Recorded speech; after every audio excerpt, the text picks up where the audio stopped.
A day of the Lord is coming when your plunder will be divided among you. I will gather all the nations to Jerusalem to fight against it. The city will be captured, the houses ransacked, and the women raped.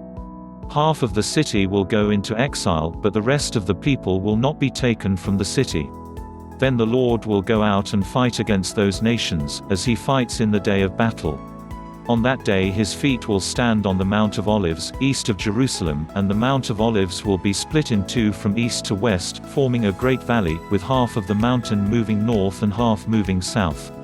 You will flee by my mountain valley, for it will extend to Azal. You will flee as you fled from the earthquake in the days of Uzziah king of Judah. Then the Lord my God will come, and all the holy ones with him. On that day there will be no light, no cold or frost. It will be a unique day, without daytime or nighttime, a day known to the Lord. When evening comes, there will be light.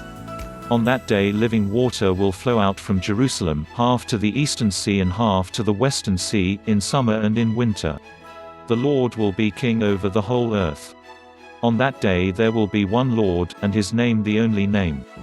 The whole land, from Geba to Rimmon, south of Jerusalem, will become like the Arabah. But Jerusalem will be raised up and remain in its place, from the Benjamin gate to the site of the first gate, to the corner gate, and from the tower of Hananel to the royal winepresses. It will be inhabited, never again will it be destroyed. Jerusalem will be secure. This is the plague with which the Lord will strike all the nations that fought against Jerusalem. Their flesh will rot while they are still standing on their feet, their eyes will rot in their sockets, and their tongues will rot in their mouths. On that day men will be stricken by the Lord with great panic. Each man will seize the hand of another, and they will attack each other. Judah too will fight at Jerusalem. The wealth of all the surrounding nations will be collected, great quantities of gold and silver and clothing. A similar plague will strike the horses and mules, the camels and donkeys, and all the animals in those camps. Then the survivors from all the nations that have attacked Jerusalem will go up year after year to worship the King, the Lord Almighty, and to celebrate the Feast of Tabernacles. If any of the peoples of the earth do not go up to Jerusalem to worship the King, the Lord Almighty, they will have no rain. If the Egyptian people do not go up and take part, they will have no rain.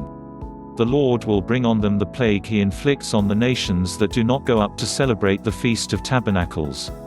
This will be the punishment of Egypt and the punishment of all the nations that do not go up to celebrate the Feast of Tabernacles. On that day holy to the Lord will be inscribed on the bells of the horses, and the cooking pots in the Lord's house will be like the sacred bowls in front of the altar.